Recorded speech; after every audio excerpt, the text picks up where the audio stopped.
ಅದಕ್ಕೆ ನಾನಾ ರೀಸನ್ಗಳಿದೆ, ಅದು ಬೇಡ ಸಾರ್ವಜನಿಕವಾಗಿ ಬೇಡ. ಇಲ್ಲ ಪಾಪ ಅವರಿಗೆ ಕ್ಷೇತ್ರದಲ್ಲಿ ಅಭಿವೃದ್ಧಿ ಆಗ್ತಿಲ್ಲ ಅಂತಕ್ಕಂಥದ್ದು ಒಂದು ಭಾಗ. ಈಗಾಗಲೇ ಮುಂದೆ ಏನು ಮಾಡಬೇಕು ಅನ್ನೋದು ಅವ್ರು ತೀರ್ಮಾನ ಮಾಡ್ಕೊಂಡಿದ್ದಾರೆ.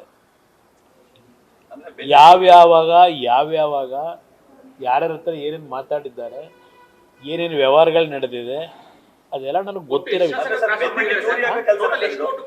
ನಮ್ಮಲ್ಲಿ 4 ಜನ ಮಾಡಿದ್ದಾರೆ.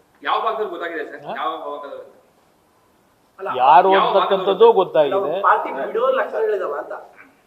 ಅದು ಚರ್ಚೆ ಆಗಿದೆ. ಹಿಂದೆ ಕಳೆದ 3 ವರ್ಷದಿಂದ ಏನೇನು ನಡ್ಕೊಂಡ್ಬರ್ತಿದೆ ನಾನು ಗಮನಿಸಿದ್ದೀನಿ, ಏನೇನು ನಡೀತಿದೆ ಅಂತ.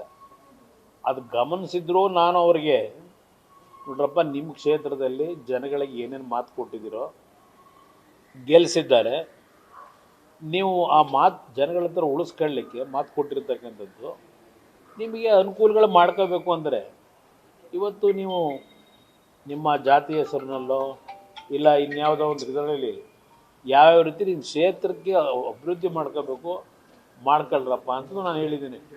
ನಾನು ಯಾರಿಗೂ ಹೊಸಬ್ರು ಬರ್ತಾರೆ, ಅದೇ ಜನ್ಜಿ ಅಂತ ಈಗ ಹೊಸದಾಗಿ ಶುರುವಾಗಿದೆಯಲ್ಲ, ಬಹಳ ಜನ ಬರ್ತಾರೆ.